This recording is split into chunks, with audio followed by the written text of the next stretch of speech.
Bonjour et bienvenue. On va s'attaquer aujourd'hui à une question qui a l'air simple, mais qui est en fait cruciale en machine learning. Comment on choisit la bonne métrique d'évaluation dans Scikit-learn? C'est une de ces étapes qu'on a tendance à survoler, alors qu'en réalité, elle peut complètement changer la perception qu'on a de la performance d'un modèle. Parce que, au fond, la question qu'on se pose tous, c'est ça. À quel point ce modèle est-il vraiment bon? On aimerait bien une réponse simple, un seul chiffre qui nous dit tout, mais bien sûr, la réalité elle est toujours un peu plus nuancée.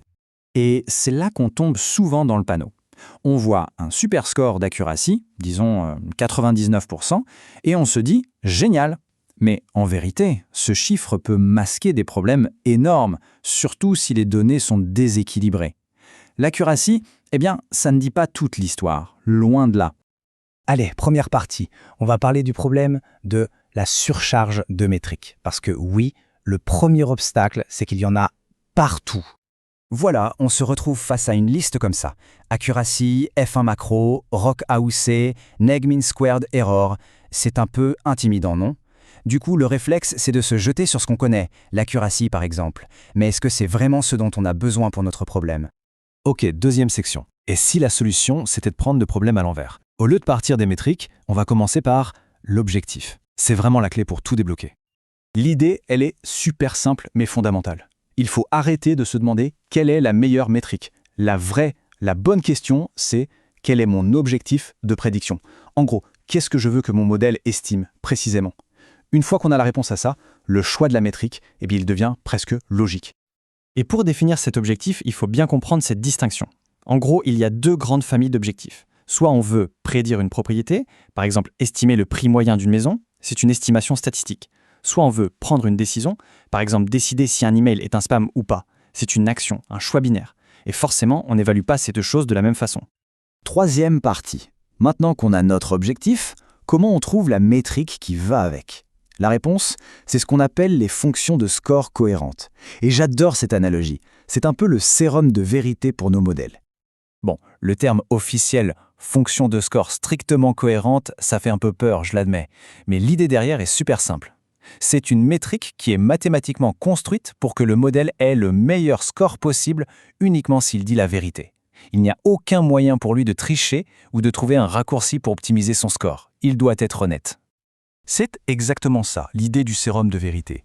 Comme le disent très bien Jan Heiting et Katzfuss dans leur papier de 2014, c'est une métrique qui fait en sorte que dire la vérité est une stratégie optimale.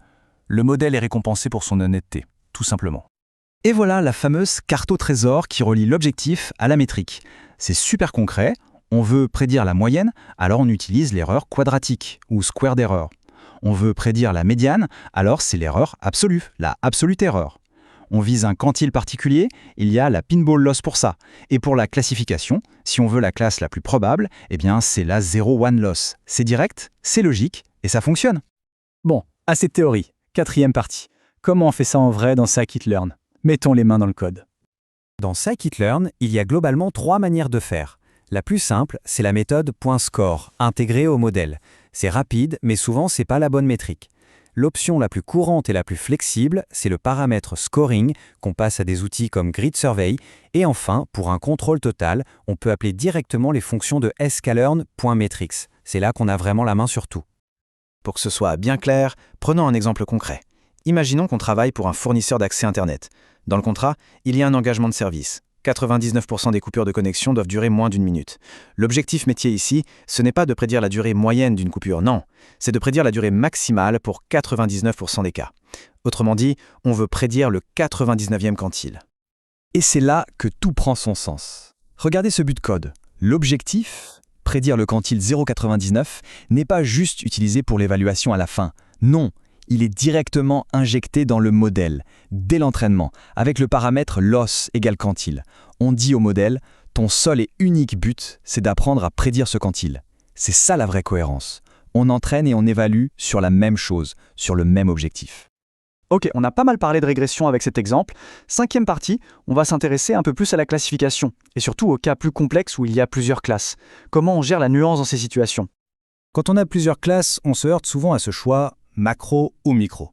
La différence est en fait très intuitive. L'average macro calcule la métrique pour chaque classe séparément, puis fait la moyenne. Donc chaque classe a le même poids, qu'elle soit rare ou fréquente. L'average micro, lui, met toutes les prédictions dans le même panier et calcule une métrique globale. Du coup, les classes avec plus d'exemples pèsent plus lourd. Le choix dépend de l'objectif. Si détecter une classe rare est hyper important, on va plutôt regarder le score macro. Allez, on arrive à la conclusion, c'est le moment de synthétiser tout ça. Finalement, ce qu'il faut retenir, c'est que la bonne métrique, ça compte énormément.